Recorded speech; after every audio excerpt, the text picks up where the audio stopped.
ያደገበትን ቦታ አክሰንት አነጋገር ጭምር ጥንቅቅ አድርጎ ማወቅ ካልሆነ አይገባውም። ወይ ደግሞ ለዘመኑ ቅርብ መሆን አለበት። ካልሆነ ደግሞ ያን ሰውዬ ያገኙትን ሰዎች ማግኘት አለበት። ምን ለማለት ፈልጎ ነበር እንደዚህ ያለው ብሎ እንዲጠይቃቸው። ስለዚህ አሁን መጽሐፍ ቅዱስ ከተጻፈ በትንሹ ስንት ነው? ከ1950 ዓመት በፊት የተጻፈ ነው። እንደዚያ ከሆነ መጽሐፍ ቅዱስ እስከ 390 ዓመተ ምህረት ድረስ ተጠቃሎ ተጠርዞ ያለቀ ነው።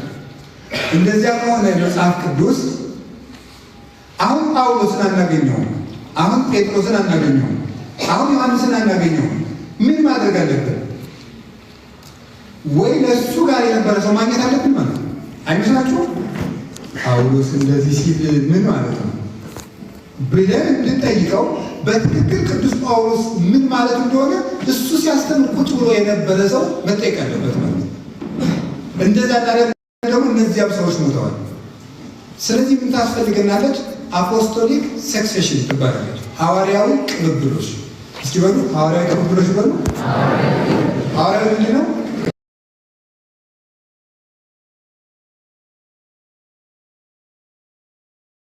አፖስቶሊክ ፋዘርስ ይባላል።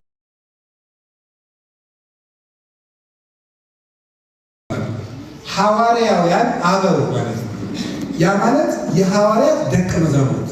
ለምሳሌ የዮሐንስ ወንጌላዊ ደቀ መዝሙር ማን ይባላል?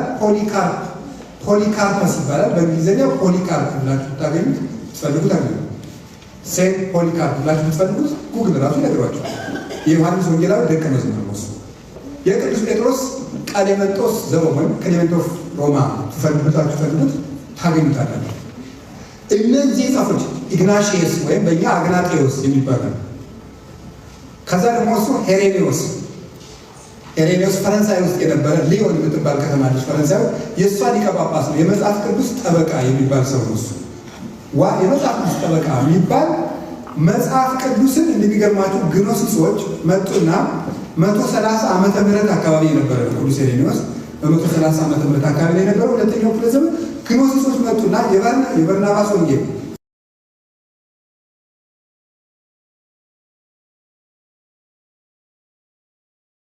የያዕቆብ ወንጌል የጴጥሮስ ወንጌል እያሉ መጡ። ወደ 8-10 ወንጌል አለ። ወንጌል 4 ነው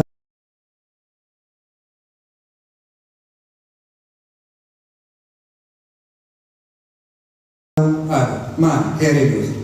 የለም ብዙ ወንጌል አለ። ቆይ ማለት የዛ ጊዜ መጽሐፍ ቅዱስ አልተጠረዘም። አንድ መጽሐፍ ቅዱስ የሚባል ሰው የለም የዛ ጊዜ። ከዛ በኋላ ምን ሆነ መሰላችሁ? እነሱ ወንጌል አመጡ፣ እሱ 4 ወንጌል አመጣ፣ እነሱ ወደ 8 አመጡ። የማን ነው ትክክል ሲባል እጃቸውን ይዘው ያስቆማቸው በአፖስቶሊክ ሰክሴሽን ነው። በሐዋርያዊ ምንድን ያልኳቸው ቅብብል ይኸውላችሁ አላቸው። ዮሐንስ ወንጌላዊ አግናጤዎስና ፖሊካርፖስን አስተማረ። እሱ ደግሞ እኔን አስተማረ። እኔ የዮሐንስ 3ኛ ትውልድ ነኝ። በምንድን ተናገሩ? በወንጌል። እናንተ የማን ልጆች ናቸው አላቸው። የማን አልተማርኩም። ይህ ሐዋርያ ቅብብሎች ነው። ስለዚህ እኔም ከሐዋርያት ምንጭ ሲያዝ ከክርስቶስ 4ኛ ከዮሐንስ 3ኛ የሆነው ሄሬኔዎስ እኔ ነኝ መጽሐፍ ቅዱስ 4 ለመሆን ወንጌል 4 ለመሆን መመስከር እንችላልና የእነሱን 8 ወንጌል ቆርጦ የውሸት ወንጌል ቆርጦ የጣለው በዚህ ኦን ዘ ሄረሲስ የሚል መጽሐፍ አለ። ማንበብ ትችላላችሁ።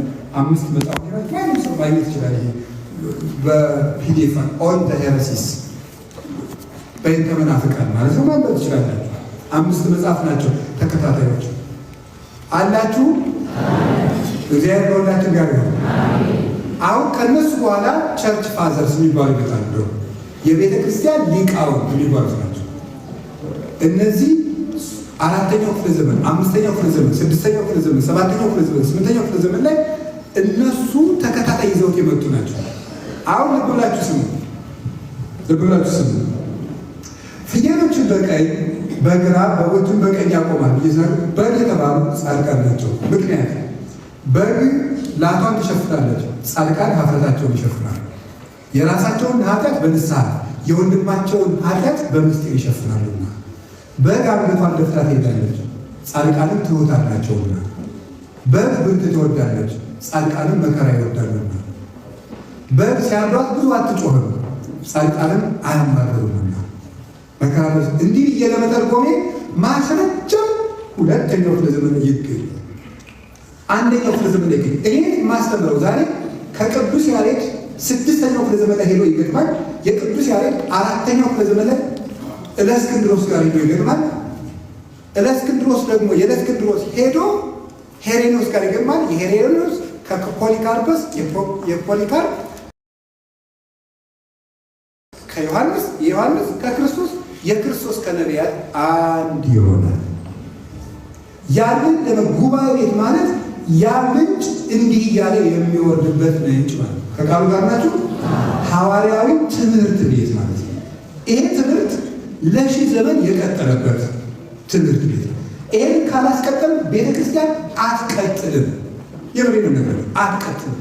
በሆይ ሆይታና በፉከራ የምናስቀጥልባት ቤተክርስቲያን አትኖርም። የጥምቀት ብዙ ሆነን ተከምረን ነጭ ለብሰን ጥምቀት ማክበራችንን እንዳታዩት። ግማሹ እያለ የሌለ ነው፣ ግማሹ ተበልቶ አልቋል። ምንድነው ከትል የተረፈውን አንበጣ በላው ብሏል። ማለት ከመናፍቅ ሸዋል ወሎ በጣም 16 በላይ ቤቶች አሉ። እነዚህ ትምህርት ቤቶች አንዱ ነው። ሀገረ ስብከቶችን አንድ ላይ ትምህርት እየፈጠሩ ጉባኤዎች እዚህ ሀገረ ስብከት ምክፍተት አለ፣ ጎንደር ምክፍተት አለ፣ ወሎ ምክፍተት አለ። ያ ጉባኤዎች እየተጣመሩ የካህናትን በካህናት የመንግስቱን በመንግስት የህዝቡን በህዝብ ከፈቱት የቤተክርስቲያን መፍትሄ ይመጣል። ያንን ለማየት ደስ ብሏችሁ እንድታገለግሉ ነው። ያንን ለማድረግ እኛም ራሳችን መሰራት አለብን። አሁን እነዚህ ቅድም የጠቀስኳቸው የሆስፒታል ፕሮጀክታችን፣ የትምህርት ቤት ፕሮጀክት፣ ሌሎችም አሉ። ለምንድን ነው የሚጠቅሙን ስትባሉ ለምን እነዚህ ለመስራት ወርክሾፕ እናዘጋጅ፣ ስልጠና እናዘጋጅ።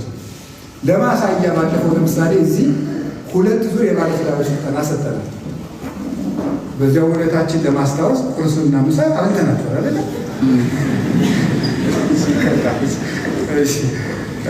ምን ለማለት ፈልጌ ነው? ያ የሚደረገው ሲኖር ነው ሳይኖር ነው? ነገር ሲኖር ነው ሳይኖር ነው? ባለፈው አሁን ለምሳሌ ጉባኤ ቤታችን ላይ 80 ካህናትን ጠርተን አሰልጠን ይኸው በቅበላው ምድር እናንተ ችግር አለ ብለን የጾመ ነቢያት መግቢያ ስለሆነ ሚስቶቻቸው ትዝ ብሏቸው ብለን ደግሞ ጠጅ አረድንላቸው። ሲኖር ነው ሳይኖር ነው አይባልም እንጂ ካህናቱን ተረጋጉ። ከዚያ ማለት ትንሽ ተረጋጉ ማለት ነው። ነገ ስደዱ ሲሉት የነበሩ ትንሽ ተረጋጉ። ስጋ ፈልገው ሳይሆን መብት ስለሚያፋቅር አይደለ? መብት ያፋቅራል ይላሉ አባቶቻችን። የሚገርማችሁ ልብስ ከገዛችሁ ለብሰው የማይደርሳችሁ ያበላችሁ ሰው ምግብ አይደርሳም። እግዚአብሔር የሰጠን ነገር ስለሆነ ክርስቶስ ስጋው ደግሞ ለምን በምግብ አደረገው? በልብስ ቢያደርገው ነጫጭ የለበሰ ቁርባን የሚባለው ለምን ነው በምግብ ያደረገው?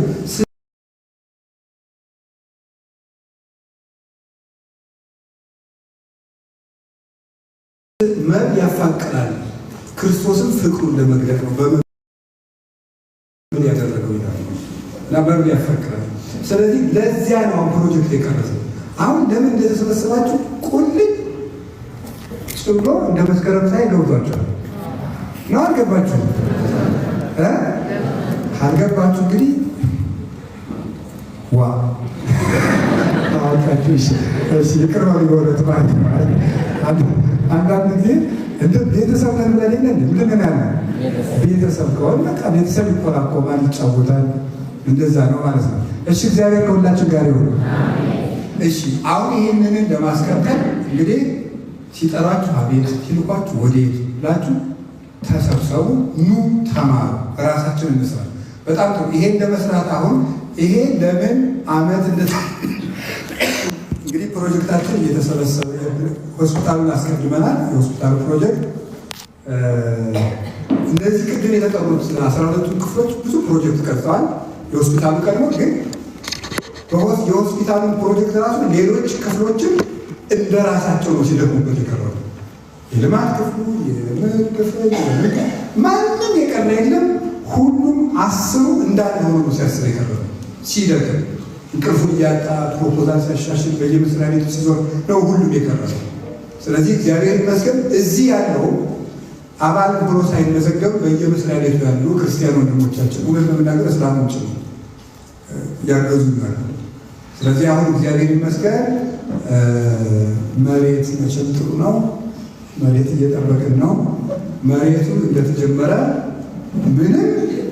ምንም ሳንሰንበት የመሰረት ድንጋይ ነው የምንጥለው። ምንም ሳንሰንበት በቃ እንዳለቀልን መሰረት ድንጋይ እንጥላለን። መሰረት ድንጋይ ይመጣል፣ ቁፋሮ ጀምራል። ያን ቢያክልም ጥሩ እየሄደ ነው። በየቦታው እስካሁን እግዚአብሔር በሚያውቀው እንደ ግፋት ድንጋይ የቆመብን ሰው አላገኘንም። በየመስሪያ ቤቱ ጥሩ እየሄደ ነው። የመጨረሻው ላይ የሚደርስ ደግሞ እንዲያልቅልን በጸሎታችሁ አስቡን። እንደሚያልቅ ደግሞ አምናለሁ። በጣም እግዚአብሔር አብሮ እናያለን። እውነቴን ነው። በ17 ተጀመረ፣ በ24 አለቀ። ስለዚህ ጻድቁ አቡነ ተክለ ሃይማኖት አንድ እግራቸው የተሰበረበት ቀን ነው። ጥር 24 ቆሞ ሲጸልዩ ማለት ረጅም ዘመን ቆሞ ሲጸልዩ አንድ እግራቸው የተሰበረበት ቀን ነውና እሳቸው በጸሎታቸው እንዲያግዙን ፈልገውን እኛ እሳቸው ግን እንደ ልጅ ፈልገውን አስጠግተውናል። የጻድቁ ረድኤት የቅዱስ ቂርቆስ በረከት የእመቤታችን ፍቅርና ጸጋ የሥላሴ ቸርነት የመድኃኔዓለም ኢየሱስ ክርስቶስ የመስቀሉ ምርኩዝ ከእኛ ጋር ይሁን። እሺ የሚገርማችሁ አጭር ነው እንጂ የትምህርት ርዕስ አልመረጥኩም እስካሁን ድረስ። መግቢያ በአብን አስመልክቼ የዚህ ህብረት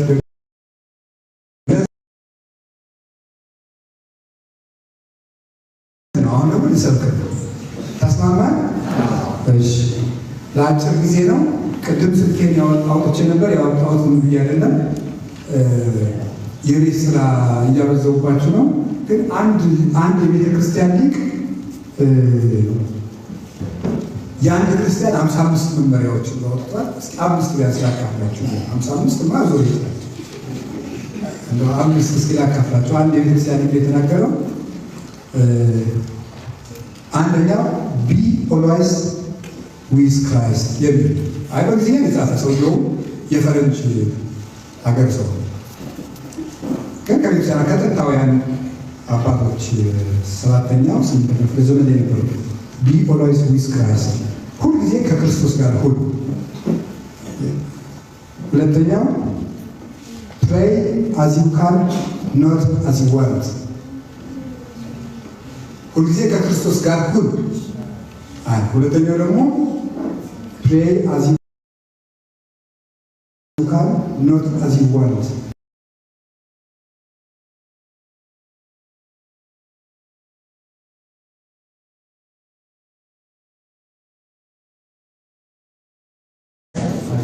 የምትችለውን ያህል ማለት እግር እስኪቆረጥ ትችላላችሁ። እንደሱ ስለዚህ አቋርጠን ቁጭ ምን ስላልቻለ ነው አይደለም። መቻል ማለት እግርህ ያንን ነገር ለመሸከም የተፈጥሮ ግዳጁን ፈጽሞ ሲቆረጥ ነው ወይም ሲሰበር። ስለዚህ አልችልም የሚል ሰው የለም። አለ ነገር እንጂ ፕሬይ አዝ ዩ ካን ኖት አዝ ዩ ዋንት እግርህ እስካልተሰበረ ድረስ ትችላለህ። እስኪ በእግርህ እስካልተሰበረ ድረስ ነው ምን አይን እስካለ ድረስ ምን ትላለህ? ማንበብ ትችላለህ። ስለዚህ ጸሎት የምትቀንሱት አይ በቃ በትንሹ 3 መዝሙር ለምንድን ነው have a keepable rule of prayer that you do by discipline ምንድን ነው? በቋሚነት የሚጠበቅ የጸሎት ስርዓት ይኖርህ። በቋሚነት የምትጠብቀው የጸና በቃ እንዲህ ባለው ይሻላል። የጸና ኪፔር የጸና የጸሎት ስርዓት ይኖርህ። የጸና የጸሎት ስርዓት ወይም ለጸሎት ዲስፕሊን ይሆን ማለት ለጸሎት ዲስፕሊን ይሆን አቋቋም። አሁን አንዳንድ ኢትዮጵያ ውስጥ በጣም የሚያስገኝ አባታችሁ ለይተረባለች አንዴ ወደ አባታችሁ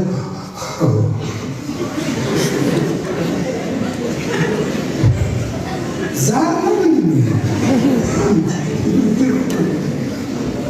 አሁን ዝምስና ያለብስ አሁን ደህና ሲያወጋ የነበረው ሰውዬ እኮ ነው።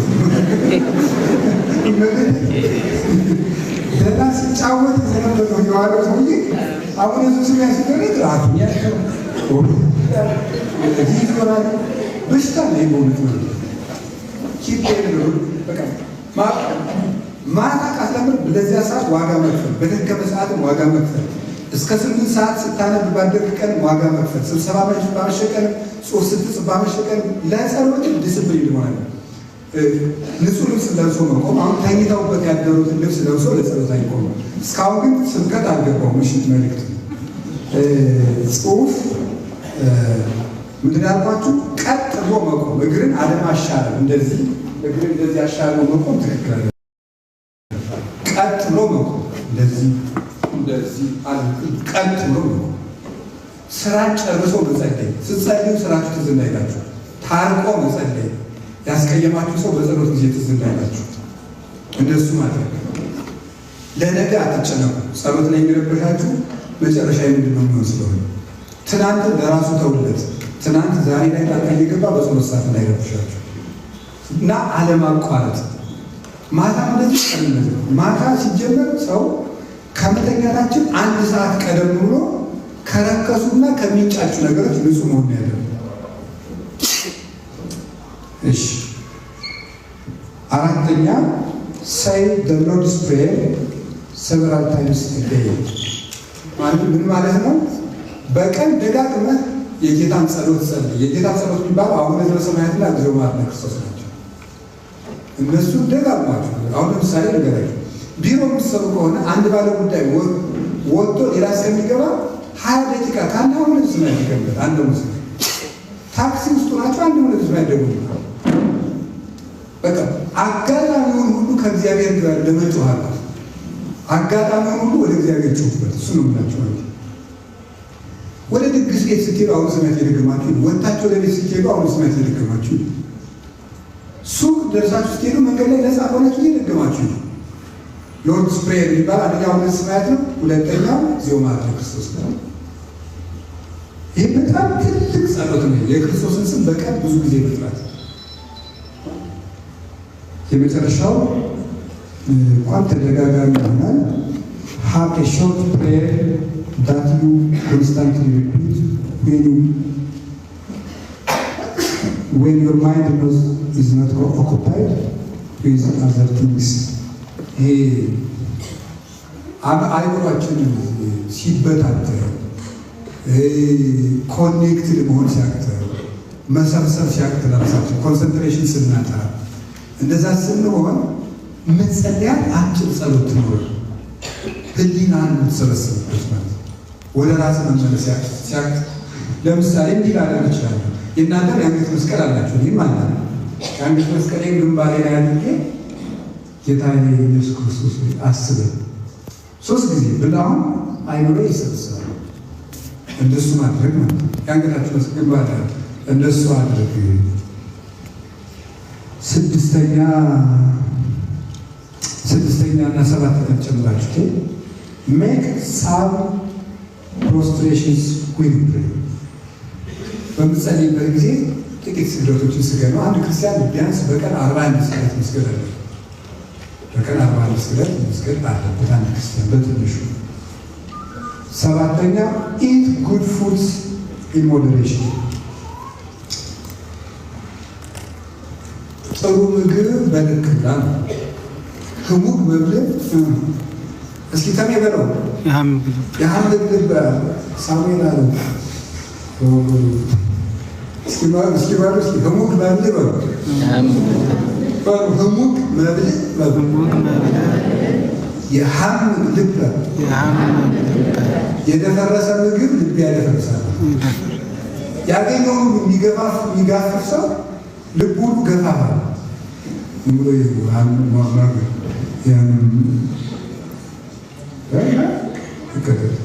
ያለን ቆሎ ይቱምራ ያ ቆሎ እሷን በልተህ ግን ደግሞ እሱ ልክ ይኑረው። አሁን ሐኪሞቹም ብለዋል ሲባል ሰምቻለሁ። አንድ ሰው ከ80% በታች ነው መብላት ያለበት ሲባል ሰምቻለሁ። 100% የሚበላ ሰው አለ። በጣም ነው። አንድ ሰው ሲበላ 20% መተው አለበት ለልቀኝነት ማለት 20% በቃ እርካታ መቀነስ ነው። 100% የበላ ሰው ጉማሌ። እነዚህ አልኩ። እግዚአብሔር ከእኛ ጋር ይሁን። አሁን ለአጭር ሰዓት የምትሆን አጭር ርዕስ ልውሰዳችሁና እንድናጠቃልልበት ነው። ትምህርት የተማርነው ያለምን ከእግዚአብሔር ጋር መስራት በርሱ አቤት ራሱን ችሎት ሰፊ ረጅም ሰዓት በስልጠና የሚሰጥ ርዕስ ነው። አጭር አድርጌ ግን ትንሽ ነጥቦችን ለማንሳት እሞክራለሁ። ርዕሳችን ምንድን ነው? አንድ ቪዲዮ ነው። ከእግዚአብሔር ጋር መስራት። እሺ፣ አንደኛ ቆሮንቶስ ምዕራፍ 3 ቁጥር 9 ላይ ያን ያህል አንደኛ ቆሮንቶስ ምዕራፍ 3 ቁጥር 9 እስመ ነሐብር ምስለ ግብረ እግዚአብሔር ከእግዚአብሔር ጋር የምንሰራ ነንና ይላል ቅዱስ ጳውሎስ። ከእግዚአብሔር ጋር የምንሰራ ነንና ወህንፃ እግዚአብሔር አንትሙ እናንተ ደግሞ የእግዚአብሔር ህንፃ ናችሁ እና የእግዚአብሔር እርሻ ናችሁ ይላል። እናንተ የእግዚአብሔር ህንፃና የእግዚአብሔር እርሻ ናችሁ፣ እኛ ደግሞ ከእግዚአብሔር ጋር የምንሰራ ነን ይላል። ስለዚህ ርዕሳችን ምን ብሎ ጠቅለን ምን ወሰድ ነው አሁን ስናወጣለን በነገሩ እንጂ ከእግዚአብሔር ጋር አቤት ከእግዚአብሔር ጋር በጣም ጥሩ። ለእግዚአብሔር መስራት አይደለም። ከማን ጋር መስራት ነው? አሁን ለእግዚአብሔር እሰራለሁ ካላችሁ እዚህ ላይ ነው እግዚአብሔር ጋር የምንጣል። አሁን ለእግዚአብሔር ቤተክርስቲያን እየለፋው ነው ምግብ ካላችሁ እግዚአብሔር አይስቅም እንጂ ይስቅም። መሳቂያ ነው። ለእግዚአብሔር ቤተክርስቲያን እየለፋ አሁን እኛ የምናደርገው ለእግዚአብሔር ቤተክርስቲያን እየለፋን እየደከምና የእግዚአብሔር ቤተክርስቲያን ለማስተካከል ነው። አይ ይህን እንድናውቅ ያስፈልጋል። ምክንያቱም ይህን እናደርግ ወደታችን አጠንክረን ቤተክርስቲያናችን እንደምን ስላልኳችሁ እንዴት ነው ታዲያ እኛ ለእግዚአብሔር ቤተክርስቲያን እየሰራን ነው? አይደለም። እግዚአብሔር በቤተ ክርስቲያን ውስጥ በሚሰራው ስራ ውስጥ ለድህነት እያሳተፈ ነው። ለቤተ ክርስቲያኑ እየሰራ ያለ ማን ነው? እግዚአብሔር ነው። ለቤተ ክርስቲያን እየሰራ ያለ እግዚአብሔር ነው። ቤተ ክርስቲያን የእግዚአብሔር ጓሮ ናት። እኛን ስራ ፈቶች ስለሆን በእግዚአብሔር ጓሮ ተሰማርተን ቁራሽ እንድንቀምስ እድል ፈንታ የሰጠን ጥርቅምቅሞች ነን። እግዚአብሔር በጓሮ ውስጥ ባለጸጋው እግዚአብሔር በሰፊው ጓሮ ውስጥ በሚሰራው ስራ ውስጥ እኛም የአቅማችን ጠጠርጥረን የእግዚአብሔርን የበረከት ሱታፌ ለመሳተፍ ከእግዚአብሔር ጋር የሚሰራል እሱ ነው የምንገር። በጣም ጥሩ ነው። ማስተላለፍ የፈለኩት ሁለት ነጥብ።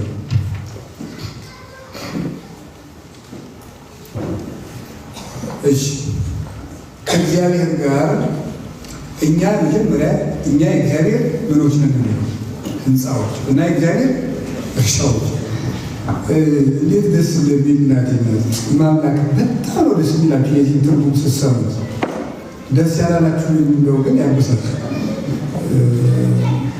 አንድ ሰው በጣም ጥሩ ምግብ ሆኖ ተሰርቶ ብዙ ሰው አልቆ የሚበላውን እሱ ካላዳንቀ አሞታል ማለት ነው። ያንኑ ሰው ጣፋጭ ምግብ ስለሚመራው አሁን እናንተ ይህን ምስጢር ስነግራ እሺ የእግዚአብሔር ምኖች ናችሁ ያለው አይ የእግዚአብሔር በጣም ጥሩ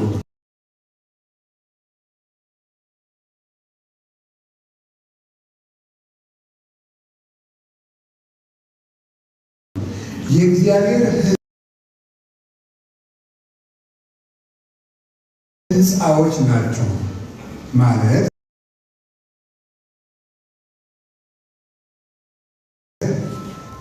ምን ማለት መሰላችሁ?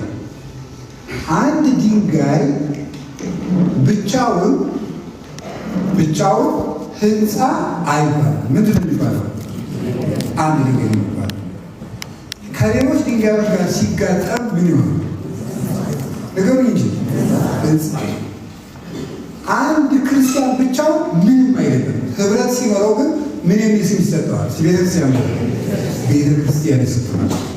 የእግዚአብሔር ሕንፃ ናችሁ ማለት አንድ ህብረታውያን ናችሁ፣ ተዋህዶአውያን ናችሁ። ብቻውን አንድ ድንጋይ ሕንፃ መባል አይችልም።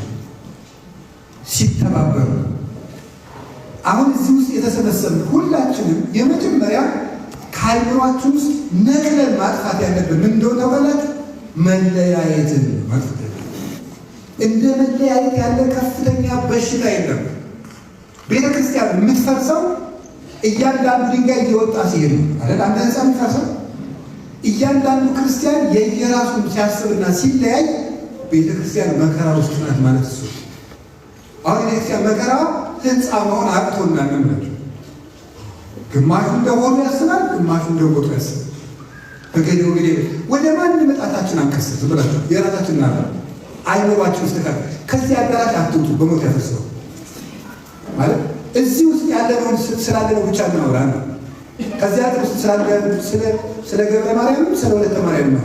እዚህ ውስጥ ስላለ ሰው ስለ ራስ ስለ ሌላ ስለና የእግዚአብሔር ጻናት ሶስት መሰረታዊ ነው። አንድ ድንጋይ ህንፃ አይሆንብቻው። ሁለተኛ ድንጋዩ ህንፃ የሚሆነው ባለሙያ ሲገጥመው ወላሰ ነገር እንጂ ወጎጎ ባለሙያዎቻችን እኛ ነን። ገብታችሁ አይደል? ካልሆነ ያለው ቦታችሁ ገብታችሁ ነው ህንፃ የምታፈሱ። አንዳንድ ድንጋይ ያለ በቃ ዝም ብሎ ድሮ ጤፍ እንዲሸከም ነበር ይላችሁ። ጤፍ ሸክማለ ጤፍ ታጨና እንዲሸከማለ እና ሲከብደን ሸክሙ አልፈላልን አለ ነው ወፋረሰብኝ ወደቀብኝ አይዋ ያለ ነው አይ እና አንድ ቀን ሲያሸክመኝ ሰውዬው አጎቴ ሲያሸክመኝ ሲወድቅ ሲያሸክመኝ ኧረ በዚህ በጣም መስለው አይ አንተው እንዳንዳንድ ተዋቂያ ጠመህ ነው እንጂ የሸክም ችግር አይደለም አይ አንዳንድ ጭነት የማያሰራ ወደ ሲያገር በየደቂቃው የሚጨምር አንዳንድ ድንጋይ ማለት እንደው ለመስኮ ማዕዘኑ ላይ ሆን ለመሰረት ላይ ሆን ማናይ ነው ቀዳዳ ሆና እንደዚህ ነው ፍርጉጥ የሆነ የስልክ ቋሉ ምን የተፈነው ማለት ስልኩ ሁሉ ምን አይልኝም ማለት ነው። አይገልጽልኝም የፈለገ መሰረት አይበቃኝም አይነት ነገር ነውና ምን ጠፋ ድንጋይ ያለ ማለት እንደሱ እንዳንሆን መስተካከል አለብን። አይመስላችሁም? ታፍሶ የመጣ ድንጋይ ህንፃ አይሆንም። የተጠረበ ነው። አሁን እናንተ አፍሰና ያመጣናችሁ የቅርብ ብዙ መጠረብ ያለበት ነገር አላችሁ። የታባት ምስታሩ ማለት ይችላል። እኔም ብዙ ገና የሚጠረብ ነገር አለ። ብዙ ጠቅላይ ማለት ገንቢ እኔም ብዙ ተጠረባለሁ ገና በአባቶቼ በመምህራን በእግዚአብሔር ቸር ሁላችን ገና እንጠረባለን። መስተካከል አለብን። ይሄን ንገሩት። ዛሬ ጥር 24 2018 ጀምሮ መጠረብ አለብን። ይገኝ ሶስተኛ አንድ ድንጋይ ህንፃ የሚሆነው በቦታው ሲቀመጥ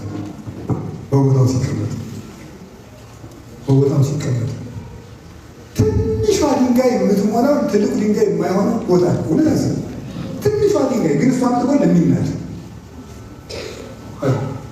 ትልቁ ድንጋይ ደግሞ ቤት አንዳንድ ድንጋይ ይመጣላቸው የሀላሲ ልብን ያላሲ ሙኘን ሰሞክር ባለውቅ እሰይ የሚያደርግ ድንጋይ ያለ እዚያ ማዕዘኑ ላይ ይመጣለ ምንም ነገር የሌለው ማለት ነው።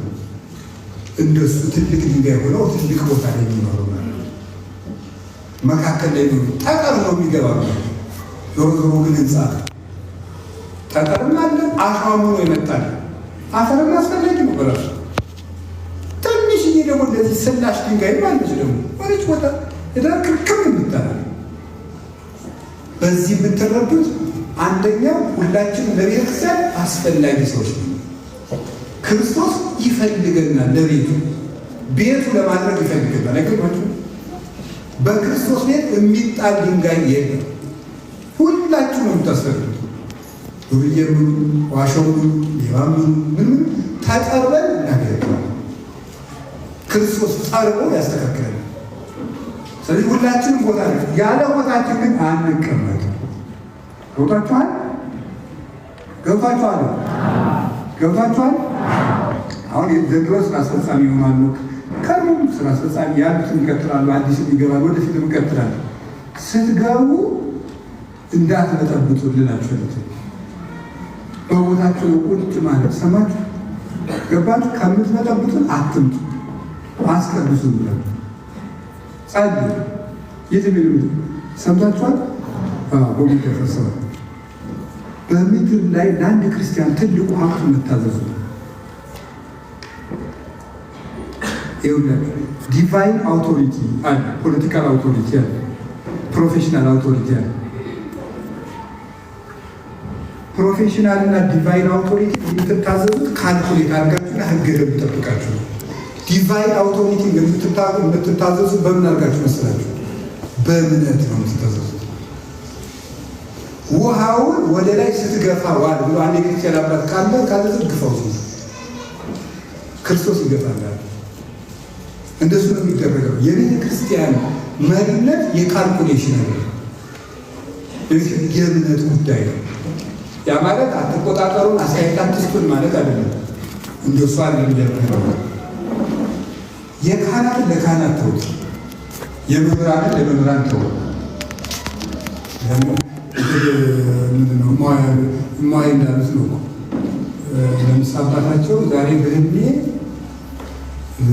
እኔ ታቦት ተሸክሜ ሰው እያጠኑ አይችልም ብለው አባታቸው አማይ ቢሆን እንኳን እኔ ሰው ቢያጥኑ ይሻላል፣ እኔ ተሸክሜ ሰው ቢያጥኑ ትንሽ ይሻላል ማለት በጣም ልክ አለ። ሁሉም መስመር ያለ ልካችን ገብተን ግን አንዱት ነው። ሶስት የድንጋይነት ስራ ሰው አንድ ምንድን ያልኳችሁ መጠረበሩ፣ ከዚያስ በቦታችን መቀመጥ፣ ሌላስ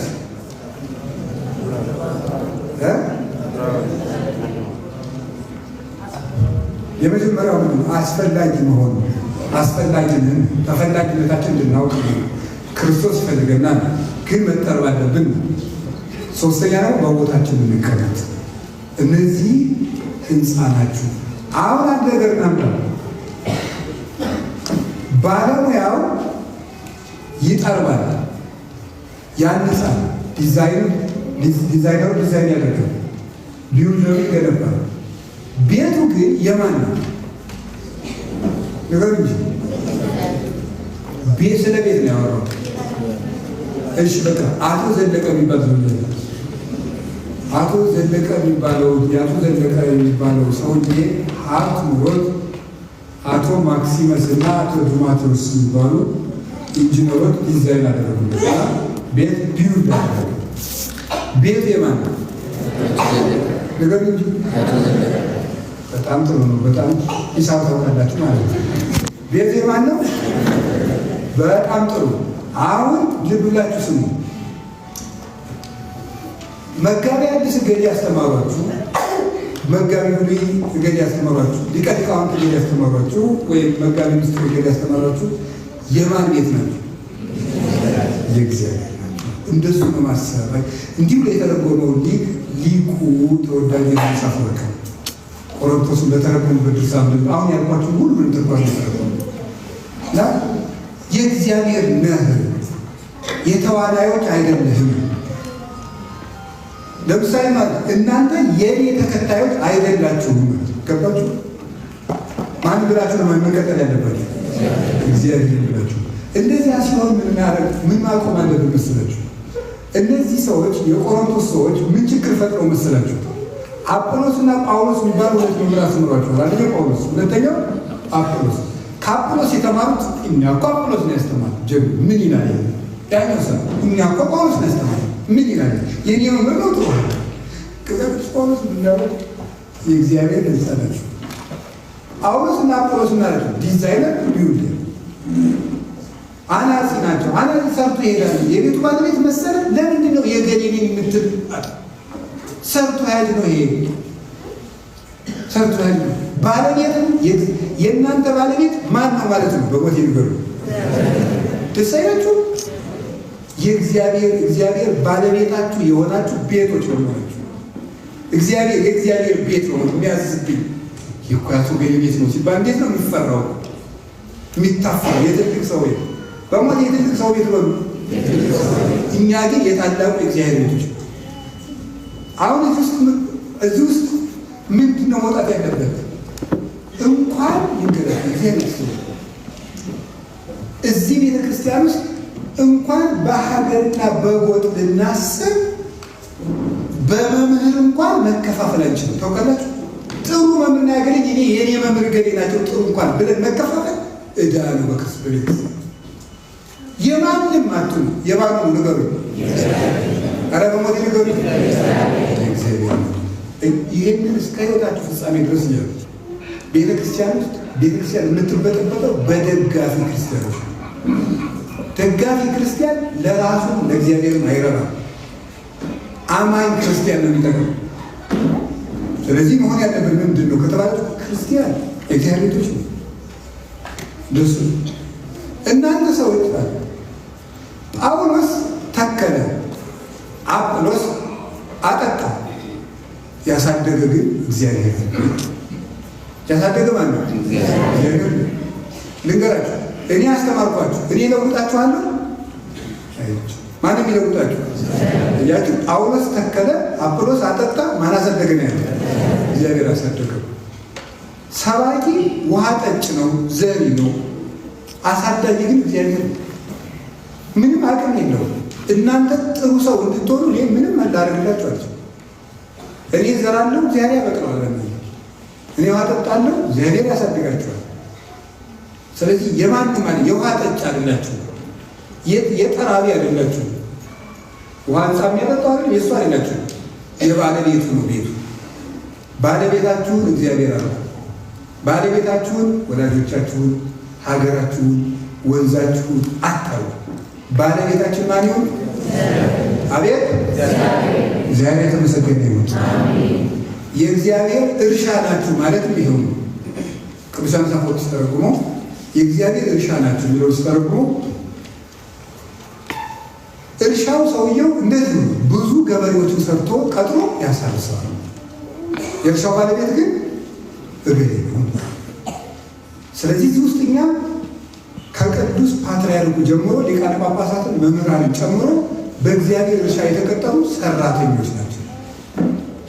የእርሻው ባለቤት ግን ማን ነው? ነገሩ እንጂ እግዚአብሔር ነው። ለወገኖች የማንም ቤተክርስቲያን የለች፣ የእግዚአብሔር ቤተክርስቲያን ያለ የእግዚአብሔር ቤተክርስቲያን የሚለው አሁንስ የሚለው የእግዚአብሔር ቤተክርስቲያን ዘእግዚአብሔር ይላል። ገላትያ ምዕራፍ 1 ላይ ስታነቡ ከጳውሎስ ለገላትያ ቤተክርስቲያን የተጻፈች እናንተ ይደቃችኋል ደቋችኋል።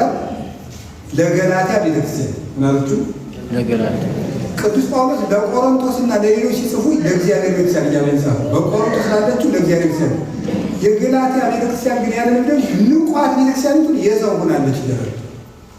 የእግዚአብሔር መሆንን ትታለች። የማንን አለች እያለች ነው? የሰው ሆናለች አለ። ናቃት ይላል።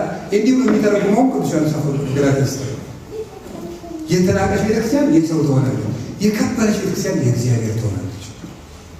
በእግዚአብሔር ቤተክርስቲያን ውስጥ ነው ያለው።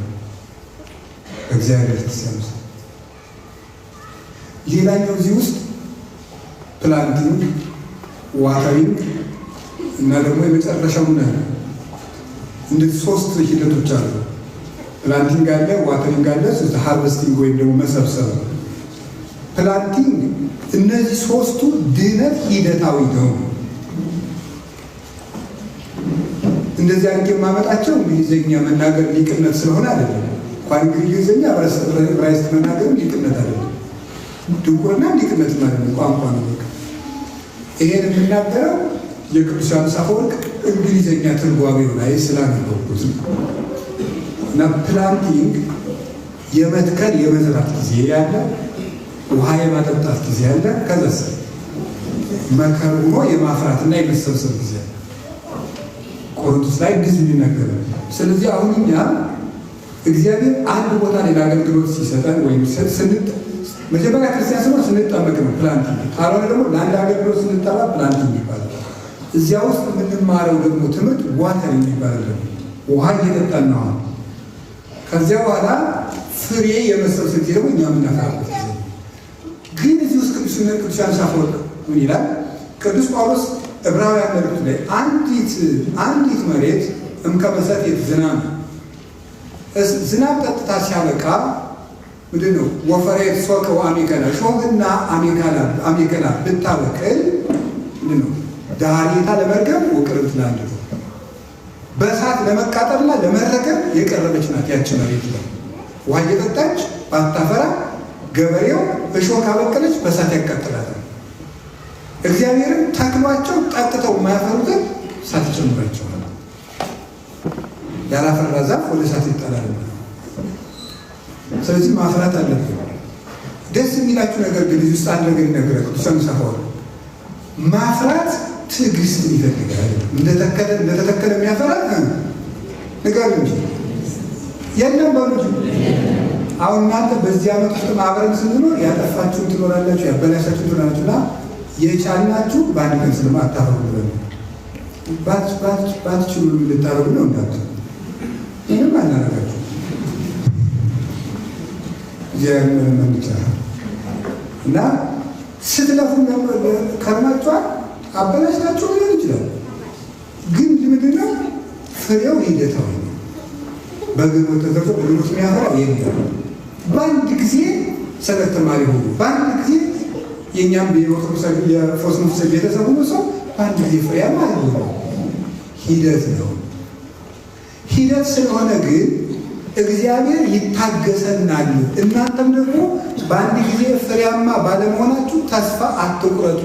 ለምንድን ነው አንድ ዓመት ተምሬ ያልተለወጥኩ እኔ እንግዲህ አልረባም አትበሉ ለማለት ነው እንጂ ያው ሂደት ነው እያላችሁ ተወለቱ ማለት አይደለም።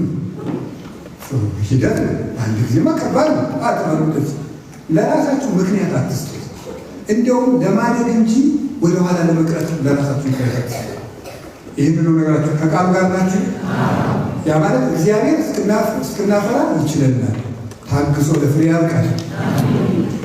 የመጨረሻው የእግዚአብሔር ሕንፃ ባለቤትነታችንና ሂደታዊነታችንን የሚያመለክት ነው። እሺ አሁን ከእግዚአብሔር ጋር መስራት የሚለውን ምንድን ነው የሚለውን እሱ ነገራቸው። ከእግዚአብሔር ጋር መስራት ማለት ከእግዚአብሔር ጋር መስራት ማለት እግዚአብሔር በእኛ እንዲሰራ መፍቀድ ማለት ነው። እግዚአብሔር በእኛ እንዲሰራ መፍቀድ ወይም ራስን መካድ ማለት ነው። ራስን መካድ ፈቃደኝነት መጠወተርስ ይባላል።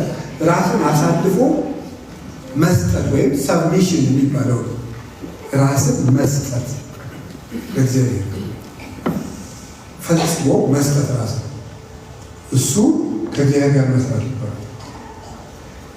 በቴዎሎጂ ቋንቋ ሲነርጂ ነው የሚባለው። ሲነርጂ ማለት ከእግዚአብሔር ፈቃድ ጋር መስማማት ማለት ነው። ከእግዚአብሔር ፈቃድ ጋር መግጠም፣ መገጣጠም፣ አንድ መሆን ማለት ነው። የራስን ፈቃድ ወደ እግዚአብሔር ፈቃድ መውሰድ ማለት ገባችሁ? እኛ በእግዚአብሔር ፈቃድ መቃኘት ማለት ነው። የእግዚአብሔርን ፈቃድ በእኛ ፈቃድ መቃኘት ማለት ግን አይደለም። እኛ በእግዚአብሔር ፈቃድ መቃኘት፣ መስተካከል፣ በፈቃዱ መመራት እሱ ነው። እሺ ከእግዚአብሔር ጋር የምንሰራ እኛ ማንንና የሚለው ጥያቄ መልሼ ትምህርት ያስፈልጋል። ከእግዚአብሔር ጋር የምንሰራ እኛ ማንንና አንደኛ ሁለት ጥያቄ ጠይቁ። አንደኛ ከእግዚአብሔር ጋር የምንሰራ እኛ ማንንና፣ ሁለተኛ እውነት ግን እንዲህ ብለን ካስካቀርነው ግን እንደርሳለን ወይ? አሁን ንገራችሁ። እሺ እንደርሳለን ብሎ አንድ ጊዜ እግዚአብሔር ከፈቀደ እንደርሳለን ብሎ እንዴት በሉ። እንዴት መልስ ምንድነው? መልሱ እግዚአብሔር ከባዶ ይሰራል። ኦሪት ዘፍጥረት ምዕራፍ 1 ቁጥር 2 ላይ እግዚአብሔር ከባዶ ይሰራል። እንዲህ የሚል ቃል አነባላችሁ። ወምድርሰ ሀለወት ራቃ፣ ምድር ግን ባዶ ነበረች ይላል። እንዴት ደስ እንደሚል ይሄ ቃል እስቲ በባለ ጊዜ ምድር ግን ባዶ ነበረች። ከዛ ምን ጨመረባት? ማክሰኞ እጽዋትን ጨመረባት። ረቡዕ ባዶ የነበረች እሑድ ነው እግዚአብሔር ሰማይና ምድር የፈጠረ። ስለዚህ ባዶ ነበረች። ለባዶይቱ መሬት እንደውም በእሷ ላይ ምንድን ነበር? ውሃ ነበር። እንደውም እሷ ላይ ምንድን ነበር? ጨለማ ነበር። ውሃ ነበር፣ ከዛ ጨለማ ነበር። ከዛ በኋላ ሰኞ አስተካከላት። ውሃው በየስፍራው እግዚአብሔር ከዚህ እስከ ላይኛው ሰማይ የነበረው ውሃ ከአራት ነው የከፈለው። 4 የውሃ ክፍሎች ነው ያሉት በቤተክርስቲያን አስተምሯል። አንዱ ከመሬት በታች ያለ ነው፣ አንዱ የጠፈር ነው ረግቶ ነው ውሃ የሆነ፣ አንዱ ከጠፈር በላይ ያለ፣ አንዱ ውቅያኖስ ነው። እነዚህ ወንዞቹ ነጣና እና አባይ የተፈጣፊ ናቸው። ይሄ ድስት ታጥቦ ሲደፋ በጠርዙ የቀረው ውሃ ነው ያልቀው እንደሱ ነው ይባላል። ስለዚህ እግዚአብሔር ይሄንን ዓለም ሲፈጥር የእሑዲቱ መሬት ዝርክርክ ነበረች። ድብልቅልቅ ያለ እዚያው ጨለማው እዚያው ምን ሰኞ የመረጋጋት ቀን ነው፣ የማስተካከል ቀን። ውሃውን በየስፍራ ይላል ወአዘዘ እግዚአብሔር ወይቤ ለትጋባ ማየት ተብሏል። እግዚአብሔርም ውሃዎች በየስፍራቸው ይሰብሰቡ አለ። ውሃዎችን በየስፍራቸው ሰበሰባቸው፣ ምድርን አጠራት። ማክሰኞን የእጽዋት ባለጸጋ አደረጋት። ምድር ግን ባዶ ነበረች። ረቡዕ በጠፈር ላይ ከዋክብትን ጨመረለት። ሐሙስ ለባህር የባህር እንስሳትና አራዊትን ጨመረለት። ዓርብ የየብስ እንስሳትን ጨመረላት እና መጨረሻ ላይ 4ኛ ፍጥረት ሰውን ጨመረላት።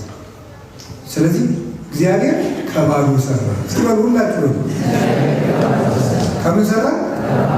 ይህንን አባቶቻችን ብሎ ይተረጉሙታል። አሁን የሰው ልጆች ትልቁ ፈተና ባዶነት ነው ይላሉ። አሁን ስታዩት ዞር ስትሉ ተስፋ ይታያችኋል። ምንም ይባል ምንም ወደ ሁለቱም ስትዞሩ ችግር ሁለት አልመጣችሁ የነደለው ያን ሁለት ስለ ሁለቱም አልነግራችሁ። በሁለቱም ተስፋ ያስቆርጣል። ወዴት የሚዞረው? ዙር ወደ አንድ እስካሁን ኢትዮጵያ ውስጥ ቁጭ ብላችሁ ወደ አንድ ተስፋ ዙር ውስጥ አለ የለም። በእኛ በአባቶችም ተስፋ የለም ሲታይ፣ በፖለቲካውም ተስፋ የለም።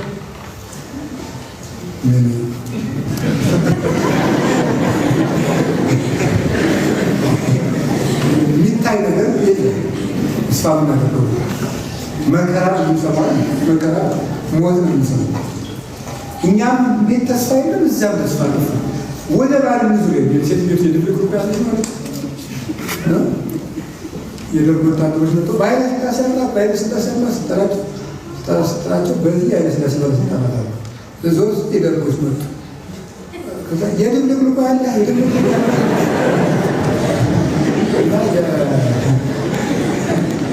ችግር ወደ ማንም ይዞረው። አሁን ባዶነት ማንም ሰው የሚሰማው የቤተ ክርስቲያን ባዶነት ይሰማዋል። የመንግስቱ ባዶነት ይሰማዋል። ምዕመናን ባዶነት ይሰማዋል። ሀብታሙ ባዶነት ይሰማዋል። ድሃ ባዶነት ይሰማዋል። ሁላችን ባዶነት ይሰማል። ምድር ግን ምንድን ነበረች የሚለው ባዶ ነበር። እዚያ ላይ ደግሞ ምን ነበር? ጨለማ። ውይ በኃጢአት ላይ ድንቁርና፣ በኃጢአት ላይ ድንቁርና ተቀምጠዋል። ድንቁርናችን ደግሞ ልክ ደግሞ ድንቁርናችን ደግሞ በትዕቢት የተጠቀለለ። አቤት ኩራታችን! እኛ እና እኮ አንተ ምን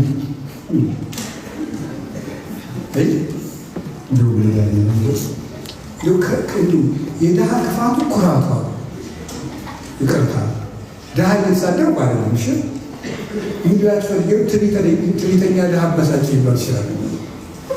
ትዕቢተኛ ድሃ አበሳጭ ማለት ሰርቶ እንዳይበላ ኩራትራት ነው የሚሉ መቼ ነው ኩራትራት ነው? ትዕቢታችን ማለት ወይ ጽድቅ የለም፣ ወይ እውቀት የለም፣ ወይ ብቃት የለም፣ ወይ ንቃት የለም። ንቃት ማለት ማለት ነው ነገን ማስተዋል ማለት ነው። የበቃ የነቀስ ባል ሰው ነገን ያስተዋል ማለት ነው። ሁሉም የለም፣ ጨለማው ያ ሁሉ ተጋርዶ ደስ ይል እዚያ ላይ ደስ ይላል። ምድር ባዶ ነበር። እዚያ ላይ ውሃ ተኝቶባታል። ኃጢአት ጨለማ አለበት፣ ድንቁርና። ደስ የሚለው ወመንፈሰ እግዚአብሔር ይጼልል መልዕልተ ከዚያ በላይ የእግዚአብሔር መንፈስ ሰፎ ነበር። እዛችሁ ደስ አይል? ከዚያ በላይ የማን መንፈስ ሰፎ ነበር? የማን ማለት ነው? በድንቁርና በኃጢአትም በዝርክርክነት በባዶነትም ሆነ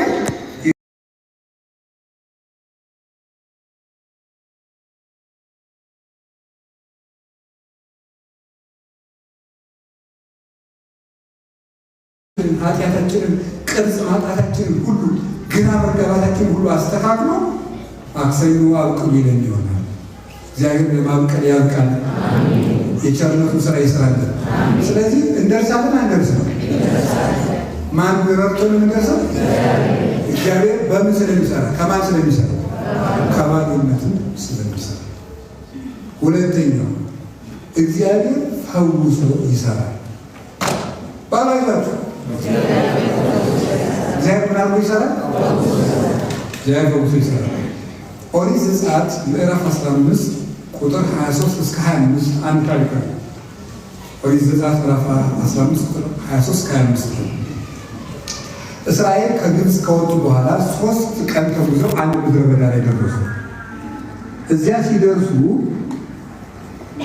የሚጠጡት ውሃ በሙሴ ላይ ጮሁበት። ሙሴ ወደ እግዚአብሔር ሲያመለክት ማራ የሚባል ውሃ አሳየ። ማራ የተባለ ውሃው መራራ ምንጭ ስለነበረ ከዚያ አክሞ ይሰራል። በእኔ መረዳት እኔን ጨምሮ 3 ህመሞች አሉ ነው ሁልጊዜ የምንለው። አንደኛው የታመመው ምንኩስና ነው። ሁለተኛው የታመመው ክህነት ነው። ሶስተኛው የታመመው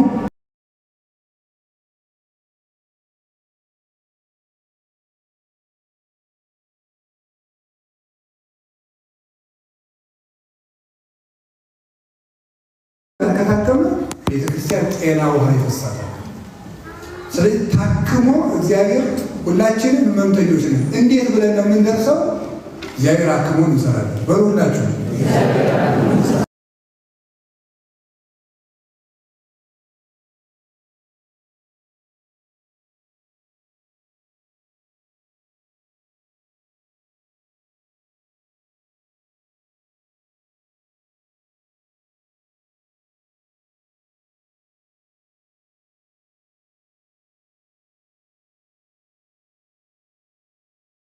አሁን ተስፋ የማደርግበት ነገር የለም። በንግድ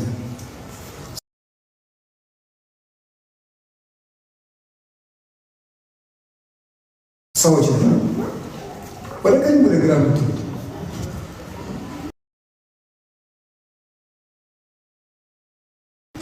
ግን የእግዚአብሔር እጅ ግን መስራት ይችላል። መጽሐፈ መሳፍንት ምዕራፍ 14 ቁጥር 14 ላይ ሶምሶን የሚባል ሰው ታውቃላችሁ አይደል? ሙሉ ታሪኩን አልተረክላችሁ። ሶምሶን የሚባለው ሰውዬ እግዚአብሔር የመረጠው ለእግዚአብሔር ናዝራዊ የሆነ ሰው፣ ለእግዚአብሔር የተለየ ቅዱስ ነው። ኃይለ እግዚአብሔር በሱ ላይ አንድ ቀን እንደው ጉልበቱን አያችሁ። ተመልሰው ሲመጡ ያ የገደሉት አንበሳ እንዴት ሆነ ብሎ ይሄ ከአንበሳ ውስጥ ማር ተሰርቷል። ምን ብሎ እንደተናገረ ታውቃላችሁ? ከበላተኛ አፍ መብል ወጣ ሲሆን ከበላተኛ አፍ ምን ወጣ? ይቻላል አይቻልም? ይሄ በሞት የሚገቡ ስ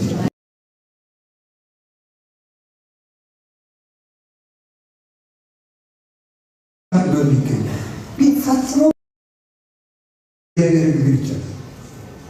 ከሞት አንበሳ ማር ተገኘ። ይሄን ማለት መሰለኝ የሞት አንበሳ ማለት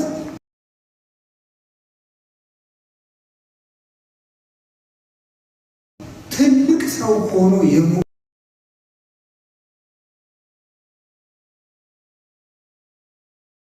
ባህል ኃጢአት የገደለው ሰው ማለት የሞት አንበሳ። አሁን ትልቅነታችን ሞቷል። ኢትዮጵያዊነታችን ትልቅ ነው፣ ሞቷል። ክርስቲያንነታችን ትልቅ ነው፣ ገለነዋል። ራሱ እንደው ከሞተ ነገር እግዚአብሔር ስለሚሰራ ነው። አሁን ምስተረጨው ከሞተ አንበሳ እግዚአብሔር ማር ይሰራል። አንዴ በሉ ሊቃውንት እንደሚተረጉሙት አባጆች እንደሚተረጉሙት የሞተ አንበሳ የተባለ ምንጊዜም የሞት አንበሳ ከተባለ መጽሐፍ ቅዱስ ካገኛችሁ ትልቅ ሰው ሆኖ ኃጢአት የገደለው ማለት ነው። ከሞት አንበሳ ማለት የሞት አንበሳ የተባለ አዳም ነው። የአዳም ትልቅነቱ በእግዚአብሔር አምሳል መፈጠሩ ነው። የሞት አንበሳ መሆኑ አዳም ትልቅነቱን ገደለው ማለት ነው። ከሞት አንበሳ የተገኘችው የማር ወለዳ ድንግል ማርያም ነው። ከሞተው አንበሳ ማር ተገኘ። ማርያም አልሰሙ እሷ ተገኘችና ከዛ በኋላ የእኛን ረሃብ የሚቀዳ ልጅ ወለደች። ሁላችንም እሷ ባፈለገች ውሃ ታጠበ። መራራውን ዓለም የእሷ ልጅ ተወልዶ አጠፈተ። ከሞተ አንበሳ መብል ተገኘ ማለት እሱ መሰረታዊ ምስጢር እሱ ነው። እንግዲህ እግዚአብሔር ሁላችንም ሞተናል። ከሞተው ሰውነታችን ሕይወት ያብቅልን። በእኛ የሥራ መድኃኒዓለም እንደዚህ ያለ እንደው ግብዝነቱን ትተን መመጻደቃችን ትተን ጣት መቀሰራችን ትተን እኔ ሙቻለሁ ጌታ ይሁን በዚህ ዘመን እናንተ መመጻደቅ እኛም መመጻደቅ እንደው ምን ይሆናል? በቁርጡ እንደው ከቄስ ገሌ ማለት ይሻላል። ምን ሰው ልጅ ሲሆን ከቄስ ገሌ ካባትና ተውን ይሻላል። ሞልቷል። አሁን ለዛት ነው ሉቃስ ወንጌል ምዕራፍ 18 ላይ ሁለት ሰዎች ለጸሎት ቆሙ። አንዱ አይዛባዊ ነው፣ አንዱ አይሁዳዊ ነው። አይሁዳዊ እንደዚህ ታወራሽ ሰል ተመስገን ጌታ እንደዚህ ሰው ያላረከኝ አምላክ ተመስገን። እኔ እኮ ከሳምንት ሁለት ቀን ሰው ይሄ ሰው አንጻሩ ጸሎት ነው እንጂ አይደለም። ያኛው ደግሞ እንደምታውቃላችሁ በሰማይ ያለ አምላክ ነው። ከስራዬ ክፋት የተነሳ አይኖችን ወደ ሰማይ ማቅናት አይቻልም ብሎ እንዲህ ብሎ ብቻ ቆሞ ሰምቶ ጸሎቱ ተሰምቶለት ተመለሰ። ያለ አንጻራዊ ጸሎት አትጸልይ።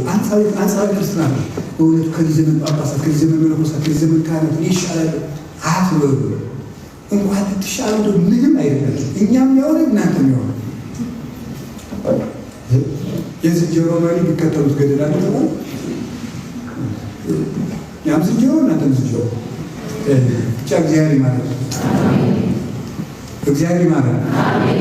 ስለዚህ ከእግዚአብሔር ጋር ምን እንላለን? ንገሩ እንጂ የምንሰራ ለምንድን ነው የምንሰራ? ስለዚህ አሁን እንግዲህ እግዚአብሔር ለምንድን ነው እኛ የምናገለግል ስትሉ ሙያችን ብቅ ብቅ አትሉ። እኔ ኢንጂነር እኔ ፕሮፌሰር ምናምን ብትል ወንድሜ አይደለም ነው የምላቸው። እግዚአብሔር እዚህ የጠራችሁ ከሞተ ነገር እግዚአብሔር ስለሚሰራ፣ ከባዶ ስለሚሰራ፣ ከመረረ ነገር ጣዕም ስለሚያወጣ እግዚአብሔር። ሁላችንም ሶስት ችግሮች ነው ያሉት። ባዶ ነን፣ ምንም ስራ የለም፣ መራራዎች ነው፣ የሞትን ነን። እግዚአብሔር ግን ሕይወት ሊዘራብን ፈልጎ ይጠራል እንጂ ማንም እዚህ የተሻለ ሰው እንደዚህ ካሰብን ለቤተ ክርስቲያን ልጆች መሆን እንችላለን። እና ለመሰረት ታዲያ እንግዲህ መራራነት ነው፣ ምውትነት፣ ባዶነት የሁላችን ችግሮች። መራራነት በጣም ጠባያችን መራራ፣ ንግግራችን መራራ፣ እንዳንረሳ ሰው ምን ወጋ ባዶ ወይ እውቀት የለም ወይ ስንምናሪ ወይ ጠባይ የለም ወይ ትዕግስት የለም ወይ መረጋጋት የለም ወይ ትጋት የለም ወይ ዝማን ባዶ ደግሞ ጭራሽ መራራ ጨርሶ ደግሞ የሞት ነው። እግዚአብሔር ግን አሁን ትዕቢታችንን ተውና አስተካክል፣ ሳበኝ ይከተልሃል ጌታ ይሁን። ቅዱስ ዳዊት ምንድን ነው ያለው? አድነኝ ወባልሐኒ እማይ ብዙ፣ ከውሃ ውስጥ ነኝና እባክህ ከብዙ ውሃ አድነኝ። ውሃ የከበበው ሰው መስጠም ብቻ ነው። ኃጢአቴ እንደ ውሃ ከብዶኛል፣ መውጣት አቅቶኛል ማለት ነው። ውሃ ውስጥ ያለ ሰው ቢጮህ አይሰማም። ጸሎት የሚጋርደው ኃጢአቴ አድነኝ ይላል። ውሃ ውስጥ ያለ ሰው ሰማይን ቀና ብሎ ማየት አይችልም። ለሌላም ሰው ኃጢአት ያሰጠመው ሰው የሰማይ ጸጋ አይታየውም። እዚያ ውስጥ ስላለን ጌታ ሆይ አውጣኝ፣ እጄን ያዘኝ፣ ሳበኝ፣ ይከተላል፣ መንገድህን አሳየኝ፣ በቤትህ ትከለኝ፣ አንተ አሳድገኝ፣ አኖረኝ፣ እባክህን ስራኝ ማለት ነው። እግዚአብሔር ይሰራል። አቡነ ተክለ ሃይማኖት 99 ዓመት ለፍተው ያሬግራቸው የተጠሩት 99 ዓመት ከተጋደሉ በኋላ ለዓለም አበራ ይጨኛል። ዓለምን ያጣፈጡት ነው ያልጫው ባለ መድኃኒት ራሱ ከታመመ ማን ያባራል? ጨዋን ብቻ ከሆነ ማን ያጠፍተዋል? መቅረዝ ራሱ ለጠፋ ማን ያበራለታል? ለዓለም አብርቼ ሊጨለሙ ወዮኝ ለኔ ብለው ዋሻ ውስጥ ገብተው እንደገና ደግሞ ገርድ እንዳልቀመሰ ሰው ሲቆሙ ነው እግራቸው የተቆረጠ። ለራሳችን እናስብ፣ እግዚአብሔርን ደግሞ ያስተካክላል። ወስብሐት ለእግዚአብሔር።